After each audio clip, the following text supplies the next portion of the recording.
Ora, muito bom dia a todos.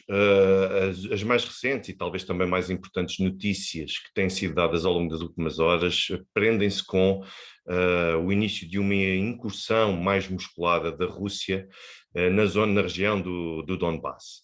Ora bem, qual é o objetivo primordial da Rússia com uma ofensiva desta natureza? Desde logo, assegurar a delimitação do território que é considerado como sendo o território da República Popular de Donetsk e também o outro território da República Popular de Lugansk. O problema aqui é tentar perceber qual é que é efetivamente a fronteira que poderá ser delineada no total em termos de intervenção. Isto porque Kiev, por um lado, era um objetivo, mas não era um objetivo definitivo, ou seja, Kiev era uma forma de pressionar o poder político soberano ucraniano a ceder a um conjunto de exigências, dada a tremenda pressão que estava a ser imposta em várias frentes ao longo da Ucrânia. Portanto, o objetivo não era propriamente controlar Kiev, ocupar Kiev, como muitos disseram desde o início, tenho sempre dito. O principal objetivo era o Donbass. Quais é que eram as fronteiras do Donbass que iriam prevalecer? Esse é que era o principal desafio, porque nós tínhamos fronteiras que tinham sido delimitadas delimitadas indiretamente através da ocupação, após o Euromaidan. Depois foram recuados também as milícias, as então milícias das repúblicas populares de Donetsk e de Lugansk para uma área muito mais restrita, e agora impunha-se perceber qual é que era a dimensão disto. Ora bem, aquilo que eu acredito que esteja aqui em cima da mesa neste momento é recuperar as fronteiras e voltar a redesenhar as fronteiras que existiam até 1922. Putin já responsabilizou, de certa forma, Lenin por um erro que foi cometido na história, no sentido de atribuir uma faixa territorial que, durante o Império Russo, sobretudo a parte final do Império Russo, era considerado como a Nova Rússia, ou seja, a Nova Rússia. E é a zona de leste e também é a zona que acaba por estar mais também para sul da Ucrânia. Isto não é muito difícil de perceber, eu vou-vos mostrar aqui no mapa basicamente qual é que é essa mesma área, que julgo que é, a meu ver, bastante clara. Portanto, nós estamos a ver aqui a Ucrânia, não é? Temos aqui a Ucrânia, sendo que a Crimeia é território russo, e depois temos aqui, naturalmente, a Mykolaiv, Odessa, Kherson, ou seja, é esta faixa mais ou menos que vem por aqui fora, que cruza e que pode ir além também do Dnipro e vir até cá acima, até Kharkiv. Portanto, esta é uma zona que, se vocês também puderem reparar, vocês vão ver que, vamos ver, Ukraine Elections 2010, e nós vamos ver o mapa das votações da Ucrânia em 2010, e vocês vão ver que a distribuição de votos entre Viktor Yanukovych e também Yulia Tymoshenko, reparem essa mesma divisão aqui feita. Ou seja, onde está a cor-de-rosa, nós vemos que houve um voto maior em Tymoshenko, Yulia Tymoshenko, portanto mais ocidental, e depois nós vemos que toda esta região aqui é a chamada terra de Nova Rússia, que é aquela Nova Rússia que também tinha sido assim cunhada. Ou seja, o objetivo será recuperar, e quanto mais escuro está o azul, ou quanto mais escuro está o rosa, mais para o vermelho, isto significa uma maior propensão daquela população para votar num determinado candidato. Reparem que a Ucrânia está praticamente dividida em dois. A Ucrânia sempre foi, do ponto de vista social e cultural, basicamente uma manta de retalhos. Diferente da Espanha, é certo, que tem retalhos diferentes e que tem sabido conviver de alguma forma e com alguma flexibilidade as diferenças culturais, linguísticas e até históricas. O problema é que, no caso ucraniano, nós sempre tivemos essa manifestação, essa expressão dessa divisão durante praticamente sempre. Aliás, a Crimeia, eu hei de fazer um vídeo para vos explicar sobre a Crimeia, porque a Crimeia, quando as pessoas comparam a Crimeia, isto é como se o Algarve agora também quisesse ser independente. Isto é um disparate. Do ponto de vista intelectual, do ponto de vista factual, até mesmo do ponto de vista do bom senso. É um disparate completo, porque eu vou-vos falar do processo de autodeterminação e da história da Crimeia num próximo vídeo, que permite perceber que este sentimento de autodeterminação tem estado a ser acalmado há décadas e nunca houve um verdadeiro sentimento de pertença por parte da Crimeia. Portanto, falarei da Crimeia muito brevemente, mas isto é para vocês perceberem qual é o mapa que neste momento a Rússia tenta recuperar. Mais distrito, menos distrito, numa parte ou noutra, mas é mais ou menos isto que a Rússia pretende recuperar e no sentido de permitir que seja verdadeiramente independente, quer essa República de Donetsk, quer também essa República de Lugansk. Qual é a situação aqui desta nova Rússia?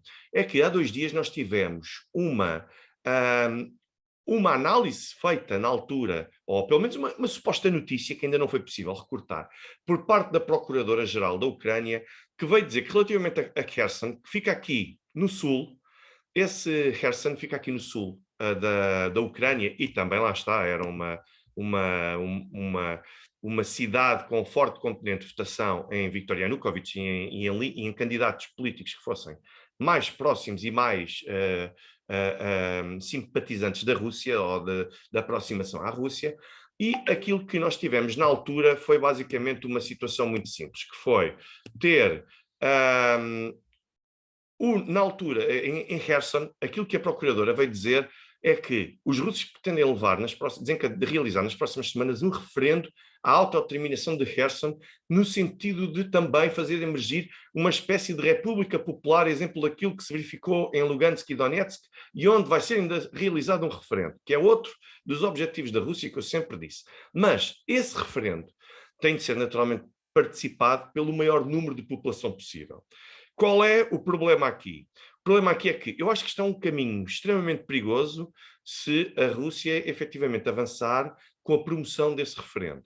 Porque pode abrir caminho a que outras cidades, a um reconhecimento tácito por parte da Rússia de que outras cidades, suas ou províncias suas, e até mesmo de outros países, possam realizar referendos semelhantes. Isto para a China é perigoso porque o Taiwan pode decidir apresentar por sua iniciativa um referendo destes. Portanto, a China está aqui numa posição muito sensível, no sentido de, por um lado, apoia totalmente a Rússia, portanto, o apoio tem sido evidente e manifesto, mas nestas questões de autodeterminação, a situação tem sido gerida por pinças, porque pode criar precedentes que possam vir a ser justificados até pelo Ocidente, para depois, sendo que depois é uma faca de 2 gumes, não é? Porque isto acaba por ter aqui uma situação em que, se o Ocidente depois reconhecer a realização de iniciativas destas noutros sítios que lhes sejam geopoliticamente favoráveis, então também estão a reconhecer indiretamente a legalidade daqueles que são realizados nas zonas promovidas pela Rússia. Portanto, é uma manobra, a meu ver, extremamente perigosa, que ninguém sabe como é que poderá efetivamente acabar, mas o que é certo é que, para todos os efeitos, a autodeterminação do Kosovo, eu volto a dizer que a questão do Kosovo e da Jugoslávia foi um ponto extremamente crítico para Putin e para Moscovo, acabou por posteriormente ter um referendo, mas em que não participou toda a população. Só participaram os kosovares que não tinham qualquer tipo de aproximação à Sérvia ou qualquer tipo de origem sérvia. Isto é, naturalmente, mais um referendo totalmente ilegítimo, ilegal, não é minimamente universal, e se a Rússia quiser enfocar este tipo de caso para poder realizar um referendo semelhante só para pessoas que sejam étnica e culturalmente mais favoráveis a uma aproximação à Rússia, então neste caso é assim, eu volto a dizer, isto é uma iniciativa, a meu ver, ilegal, mas que a partir do momento em que seja tomada com base no precedente anterior, acaba por abrir caminho ao reconhecimento e até mesmo a uma potencial legalidade deste tipo de ações para o futuro. Eu acredito que vai ser muito difícil de se poder consolidar um reconhecimento desta natureza, mas a verdade é que a Rússia nisto é inteligente. Está a pegar em precedentes criados pelo Ocidente para também desencadear ações semelhantes. Isto se confirmar, naturalmente, esse suposto referendo em Kherson. O que é de esperar no curto, médio prazo? Eu continuo a insistir na questão de Odessa. Odessa é fundamental, portanto, nós vemos aqui, vamos ver aqui o mapa, Odessa, Mykolaiv, são fundamentais. Zaporizhia, onde se encontra a famosa central nuclear, e a cidade também de Dnipro, porque o rio Dnipro acaba por ser uma fronteira natural que depois poderá ser utilizada para poder delimitar o território, pelo menos até esta zona, onde se poderá ser delimitado o território que separa a Ucrânia ocidental, digamos assim, da chamada Nova Rússia. E depois temos ainda um problema também que eu não me canso de falar nele, falei nele nas notícias inúmeras vezes e vou voltar a frisar. Chama-se Transnistria. Transnistria ocupa aqui esta faixa toda e, se vocês repararem, acaba por se cruzar com toda esta área que está aqui muito próxima da fronteira de sudoeste com a Ucrânia. E é também uma zona de comunidades russas. A presidente da Moldávia tem gerido esta situação com muitas pinças, com muita cautela, porque sabe que existe um risco significativo de a Transnistria também querer realizar um referendo de autodeterminação. Eu acredito que vão acabar por celebrar, mas apenas numa fase posterior para unir toda esta comunidade russófona a tudo depois quando o Donbass, e não só a Nova Rússia, que é maior ainda do que o Donbass, estiverem já significativamente marcados e já tiverem uma expressão em termos políticos que permita à Rússia e também ao leste considerar fronteiras já mais ou menos estáveis. Um outro aspecto, que eu também já falei nas minhas intervenções na SIC Notícias, e não vejo muita gente interessada em discutir, mas que ontem, hoje está a ser notícia na Rússia, é a questão de Kaliningrado. Kaliningrado, como sabem, é um exclave, e não é um enclave porque não está, porque tem acesso ao mar, por isso é que é um exclave, mas está separada do território principal da Rússia.